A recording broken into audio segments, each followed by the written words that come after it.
أشهد أن لا إله إلا الله وحده لا شريك له وأشهد أن محمدًا عبده ورسوله أما بعد فأعوذ بالله من الشيطان الرجيم بسم الله الرحمن الرحيم. Mr. Chairman, our most respected National President and Missionary in Charge, distinguished invited guests, brothers and sisters, Assalamu alaikum wa rahmatullahi wa barakatuh. May the peace, mercy, and blessings of Allah be upon you all. I consider myself blessed to be entrusted to deliver a speech on behalf of my missionary, Mr. Abbas bin Suleiman, who, due to some genuine reasons, couldn't make it to this year's Jalsa. I humbly request you all to remember him in your prayers. Tolerance, a key to peace. What is tolerance? The word tolerance means the willingness to accept or to tolerate, especially opinions or behavior you may not agree with, or to behave sensibly with those who are not like you. It means showing respect for the race, gender, opinions, religion, and ideologies of other peoples or groups, and to admire the good qualities and good work of others, and to express one's point of view in a decent and respectful way while respecting the sentiments of others. Today, technology has brought us closer together into what is called a global village. The benefits of our togetherness will only be felt when mutual respect, goodness, and understanding prevail. In this globalization, where people of different backgrounds, cultures, and religions are living together, and where the world has become multicultural and full of diversity, establishing tolerance and harmony has become very crucial and important, and fostering mutual love. And affection has become vital and cannot be compromised in any way. Without tolerance and harmony, the lasting peace we all crave for cannot be attained or maintained, and loyalty for each other can never be established. If sentiments of love do not exist, then the spirit of sacrifice cannot be formed. Unless a person loves another, he can never have good feelings in his heart towards him, and he cannot genuinely fulfill the rights due to that person. The absence of tolerance leads to fighting, violence, and eventually this destroys the peace and security of society. People become intolerant when they disagree or have no answers, and they resort to the use of force, and violence means to support their point of view. In chapter 10, verse 100 of the Holy Quran, we read, "And if your Lord has enforced his will, surely all who are on the earth will have believed together. Will you then force men to become believers?" This verse shows that religious freedom is part of Allah's design. Allah hasn't forced anyone. So who are we to do so? By forcing your faith upon someone is really having no faith at all.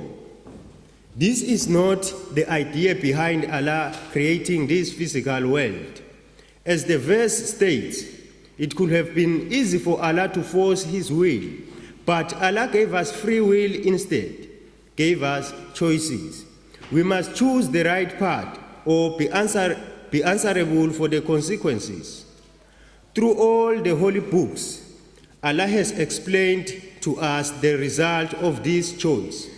Either you submit to the one God and attain paradise, or you reject him and attain hell. But that has to be our choice.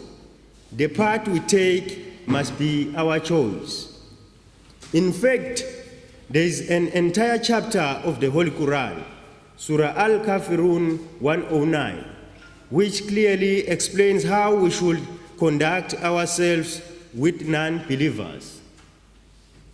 In the name of Allah, the Gracious, the Merciful, say, O ye disbelievers, I worship not as you worship, nor do you worship as I worship, nor do I worship those that you worship, nor do you worship him whom I worship. For you, your religion, and for me, my religion. A very beautiful chapter which explains clearly that you are free to choose whichever path you desire. So you should neither force a Muslim to worship what you worship. Likewise, a Muslim should not force his beliefs upon you. For you, your religion, for me, my religion. What a clear statement of religious tolerance in Islam.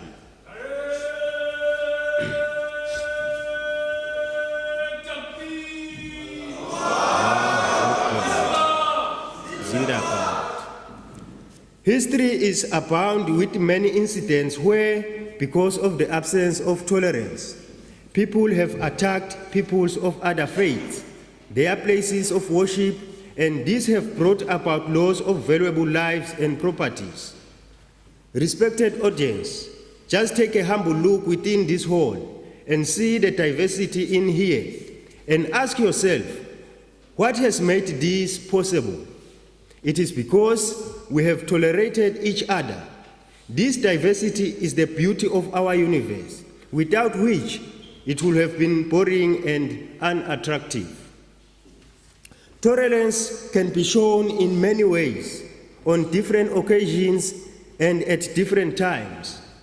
A person might fully disagree with others on any issue, from religion to politics, while at the same time honoring and respecting those with different ideas and opinions and treating them with full dignity and honor. Tolerance is needed in all areas of life and on every level and stage because it plays a vital role in establishing peace and love from the smallest unit up to the highest unit of society. Tolerance does not mean that only one person or party shows tolerance and the others do not. When some people disagree or on a certain issue, they must advocate and express their opinion in a respectful manner, and hateful and provocative words should not be used. Tolerance must be shown from both sides on issues in order for it to be effective. Here, let it be understood that showing respect and tolerance to the opinions of others does not necessarily mean you have to compromise your principles or embrace or accept others' ideas. It is simply a matter of fundamental human rights. Example of tolerance. The best example must be example of our beloved Prophet Sallallahu Alaihi Wasallam. May the peace and blessings of Allah be upon him. He understood the Quranic teachings better than anyone else, and his is the example that every Muslim should always follow. The Holy Prophet Muhammad Sallallahu Alaihi Wasallam actively promoted peace, tolerance, and compassion for all non-Muslim minorities. He did not simply demand religious tolerance of his followers, but he laid down the foundations to provide legal and constitutional protections for religious minorities.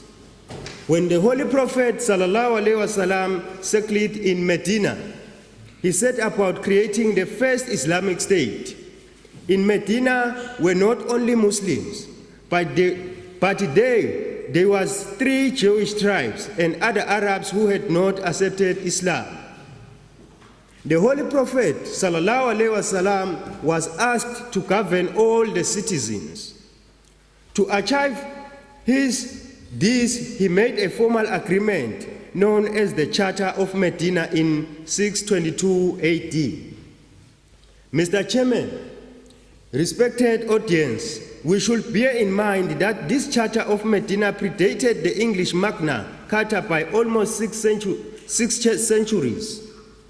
A formal agreement between Prophet Muhammad ﷺ and all the significant tribes and families of Medina, including Muslims, Jews, and non-Muslim Arabs.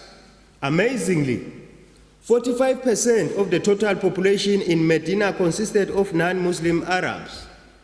40% consisted of Jews, and only 15% consisted of Muslims. Sallallahu alayhi wa sallam.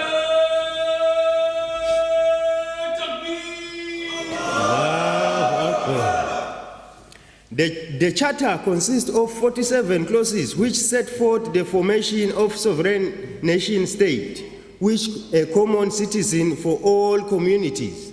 The Charter protects fundamentally human rights for all citizens, including equality, cooperation, freedom of conscience, and freedom of religion.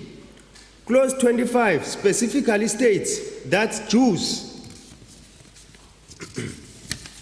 and non-Muslims are entitled to practice their own faith without any restrictions. In short, this was the first document in history to establish religious freedom as a fundamentally constitutional right. The Holy Prophet ﷺ sent letters to various kings surrounding Arabia, declaring his intention for peace and cooperation. One such letter was written to the monks of St. Catherine's Monastery of Mount Sinai in 628 AD, and known today as the Charter of Privileges. The letter reads, "This is a message from Muhammad, son of Abdullah, as a covenant to those who adopt Christianity. Near and far, we are with them. Verily, I, the servant, the helpers, and my followers defend them, because Christians are my citizens, and by Allah, I hold out against anything that displeases them. No compulsion is to be on them. Neither are their judges to be removed from their jobs, no monks from their monasteries. No one is to destroy a house of their religion, to damage it, or to carry anything from it to the Muslim houses.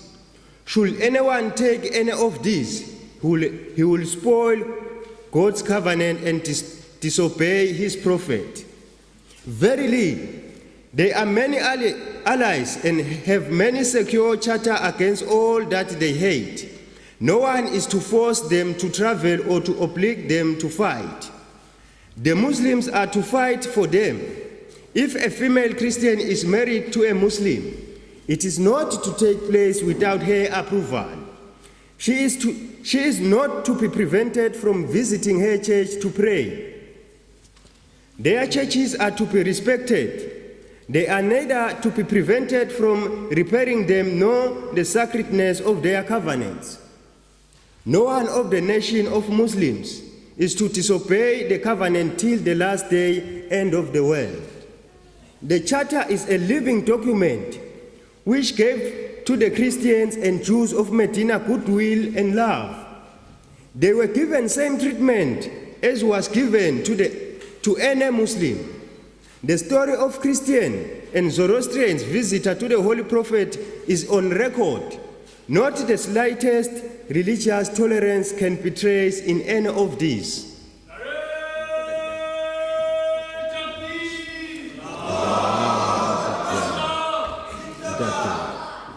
It is a tragic irony that much of the Islamic world has lost sight of Islam's true and essential teachings concerning religious freedom. We see a lot of intolerance in Islam, Why is that?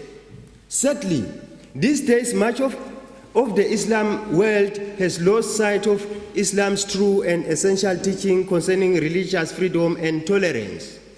Countries such as Indonesia, Bangladesh, Egypt, and Pakistan all currently have laws that suffocate the rights of religious minorities.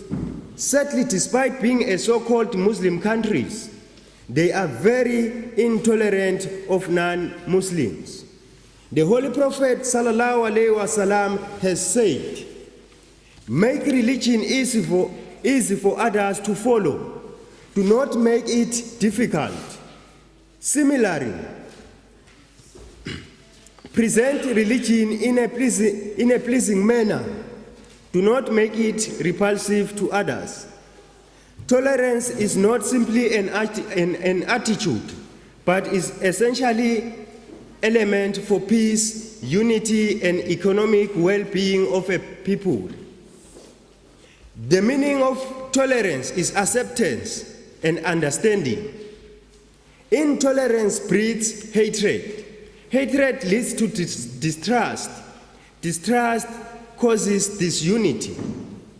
Tolerance allows peoples of different backgrounds, religions, and races to work and live together, and this breeds unity. In a tolerant country, every citizen remains loyal to his country and is willing to make sacrifices for the sake of the country. Where there is discrimination, there cannot be peace. Intolerance leads to infighting, violence, and instability as different groups resort to force and aggression against each other or the state. Hazrat Mirza Ghulam Ahmad Qadiani, the promised Messiah and Imam Mahdi alayhi salam, said, "Remember that Allah loves compassion and kindness and wants us to be kind to his subjects and people. If he liked harshness and selfishness, he would have prescribed that, but such a teaching is below his grace. He is the gracious, the merciful. Therefore, you who have a bond with me, remember that you should be gracious to everyone regardless of his religion, creed, or race. Be kind to everyone, as that is the teaching of the Holy Quran. We should always be tolerant and kind. That is the real teaching of religion and the right key to a permanent peace." Wa akhiru da'wana anil hamdulillahi rabbil alamin.